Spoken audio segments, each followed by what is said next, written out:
Hey, beautiful ladies, Coach Stacy here. I want to talk to you about three essential things that we all need to do when going through a divorce, a breakup, or simply releasing a relationship that no longer serves us.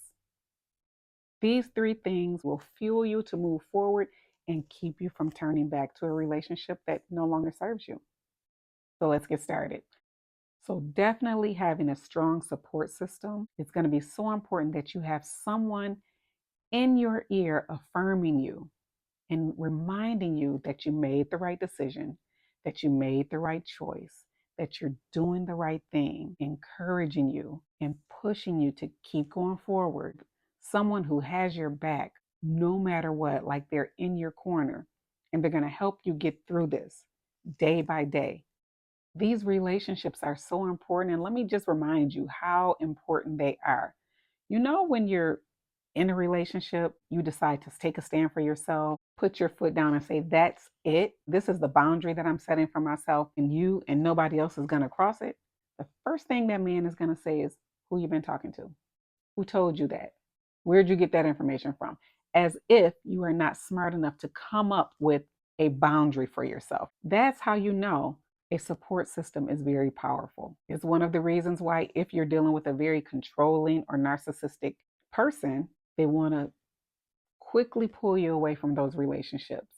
And they typically don't like that person that supports you, that person that has your back, that person that is always going to be there for you no matter what. They can spot those people out very fast and they want to get you away from them as quick as they can because they know that that is a support for you. They know that they'll stand up for you. They know that they'll be in your ear saying, wait a minute, what is he talking about? What is he doing? That's not right. He shouldn't be doing that. You shouldn't be putting up with that. And they don't like it. You need to have that person who can affirm you, who can encourage you when it gets really challenging, when it's hard, when it's scary. You need to have someone in your corner that keeps pushing you forward.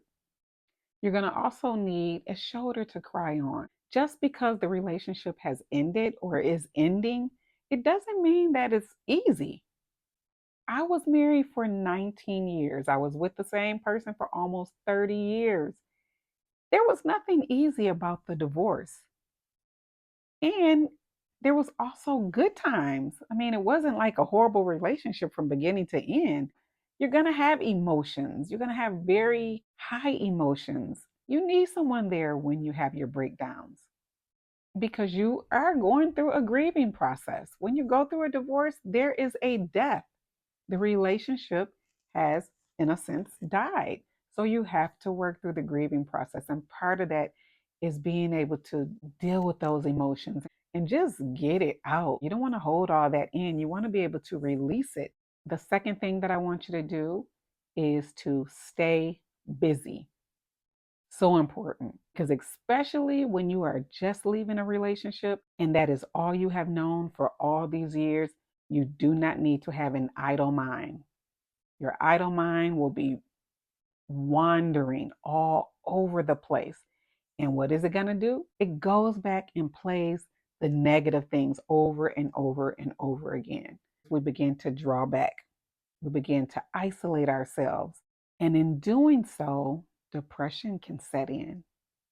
And this is not a time to be depressed. This is a time of self discovery, discovering who you are without this person, outside of this person.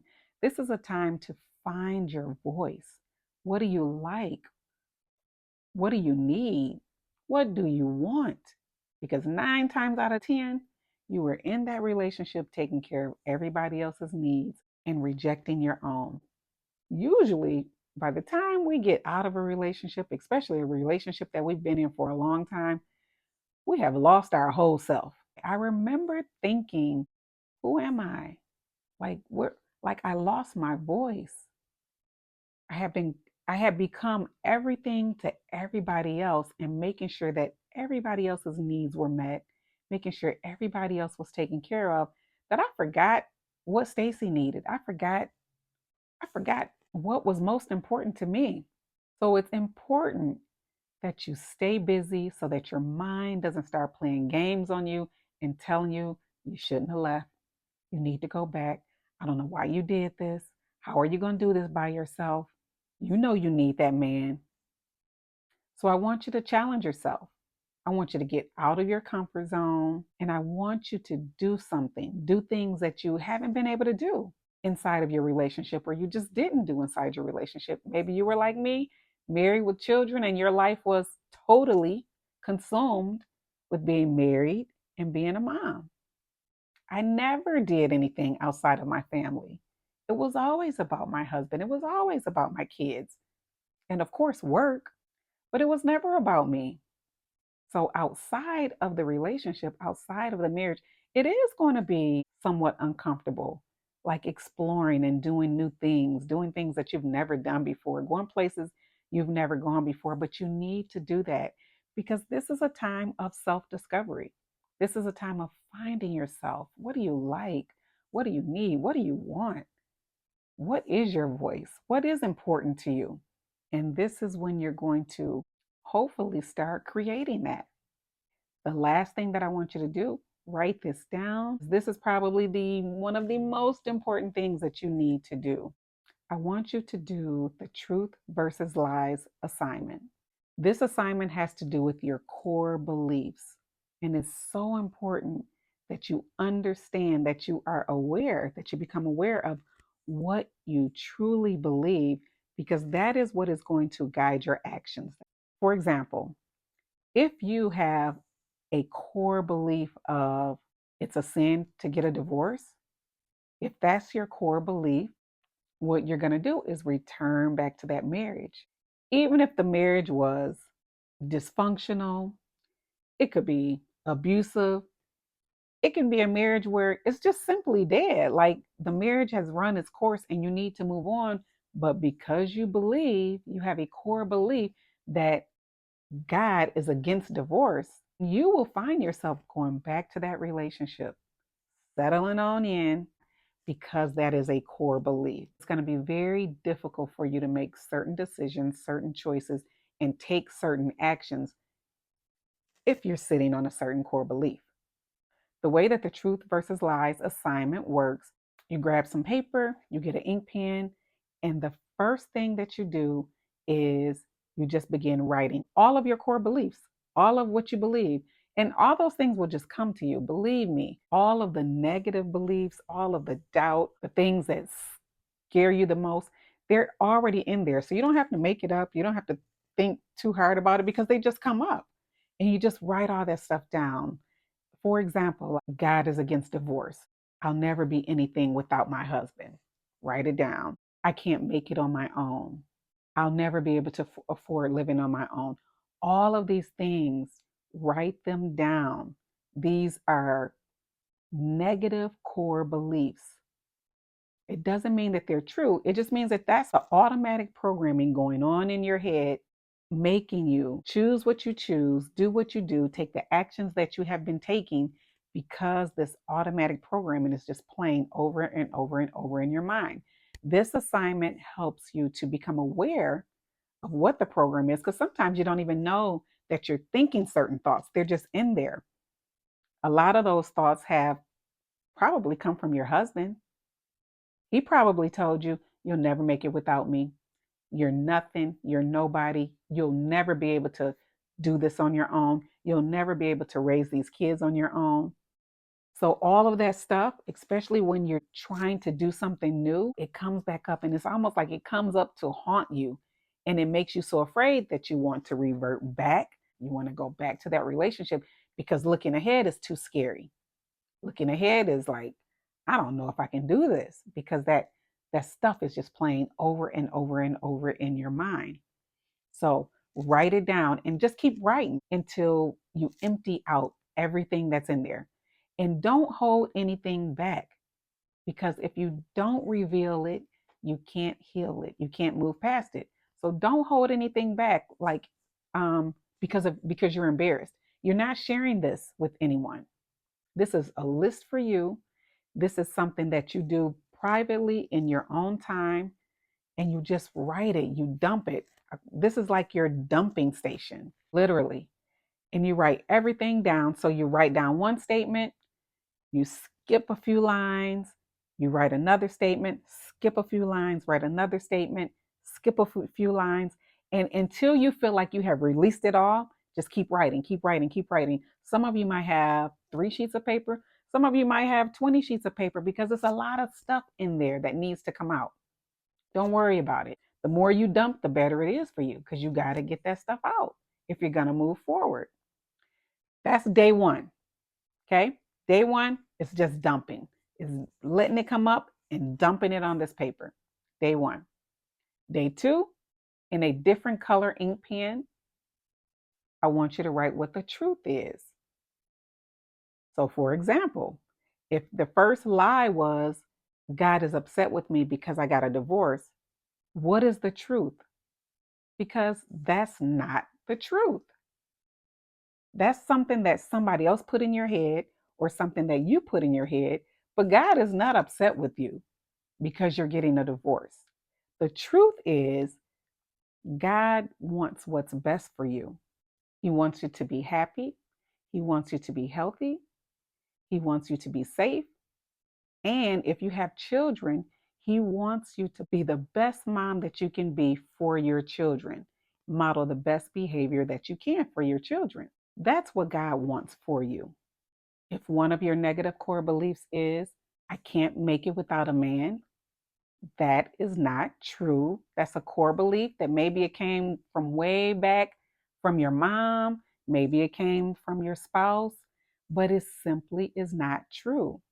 There are millions of women who have gone through a divorce, who have gone through a breakup, who are doing just fine without their partners. Millions. I can tell you that I was doing better outside of my marriage financially than I was doing in my marriage. It doesn't mean that you can't make it. That's something that you told yourself. That is a negative core belief you picked up somewhere along the way, and you have to take on a new belief. So that's the point of this assignment. So that's day two.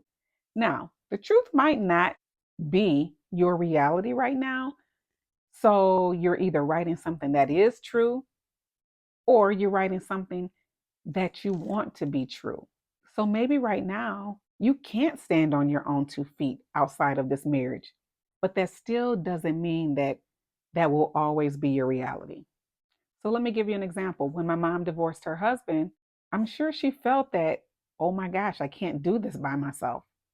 But guess what? We helped her change that core belief. We were her biggest cheerleaders, her biggest support system. We stayed in her ear, just affirming her, giving her positive thoughts, helping, encouraging her, helping her know that she can do it. She does not have to go back into that relationship. We help to change those limited beliefs, those negative core beliefs, to the point where she was able to go back to college, get her nursing degree, and start her new life.